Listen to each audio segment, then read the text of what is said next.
असे जर दम आलू मिळाले ना तर 2च्या ऐवजी 4 पोळ्या जातील आणि अशी रेसिपी तुम्हाला शोधूनही कुठे सापडणार नाही. तर चला सुरुवात करते. सगळ्यात आधी एक वाटण तयार करायचं आहे. त्याच्यामध्ये टोमॅटो, मिरची आणि मगजबी उकडून घेऊ.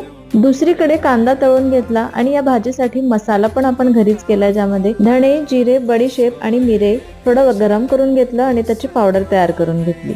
इथे कांदा पण तळून झालेला आहे, तो काढून घ्यायचा. छोटे बटाटे उकडून घेतले, त्याला टोचे मारून फ्राय करून घेतलं. म्हणजे सुरुवातीला टोमॅटो आपण उकडून घेतले, त्याची छान प्युरी तयार करून घेतली. रंग तुम्ही बघू शकता किती छान आलेला आहे. तर कढईमध्ये 3 टेबलस्पून तेल घेऊन त्यामध्ये 1 टेबलस्पून आलं लसूण पेस्ट घातली, तयार प्युरी घातली, हळद, मीठ घातलं आणि थोडी ग्रेव्ही छान शिजू दिली. जो आपण मसाला तयार केला होता भाजीसाठीचा तो यामध्ये घातला. तळलेला कांदा आणि बटाटे, कसुरी मेथी, कोथिंबीर घातली, पाणी ऍडजस्ट केलं आणि आपली ही चमचमीत दम आलू तयार आहे. एकदा नक्की ट्राय